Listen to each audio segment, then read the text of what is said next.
ንኡሰይ ነዛ ህይወት ብዕላማ ንበርዕ ኢኻ ዕላማ ዘይብሉ ህይወት ዕላማ ዘይብሉ ጉዕዞ ዕላማ ዘይብሉ ስራሕ ትደክም ኢኻ ቀልጢፍካ ኢኻ ኢትካ ትህብ ዕላማ እዩ ንህይወት ዘበርትዖ ዕላማ እንተሊካ ኢኻ ናይ ተፃወርነት መንፈስ ተጥሪ ዕላማ እንተሊካ ድማ ኢኻ ከይተሓለልካ ኣበርቲዕካ ትሰርሕ ስለዚ ንህይወት ብዕላማ ክትነብራ ተጀሚርካ ኣብ ህይወትካ ብዙሕ ዓወታት ክትርኢ ኢኻ ብዙሕ ሰናይ ነገር ክትርኢ ኢኻ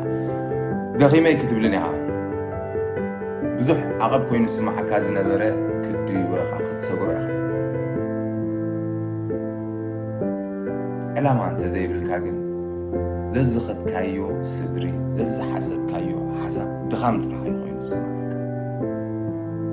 ተፍሪ ዘለኻ ኮይኑ ይስማዓካኒ ኮንቱ ትኸይድ ዘለኻ ኮይኑ ስለ ዝስማዓካ ድማ ቀልጢፍካ ኢኻ ትሕለል ስለዚ ነዛ ህይወት እዚኣ ብዕላማ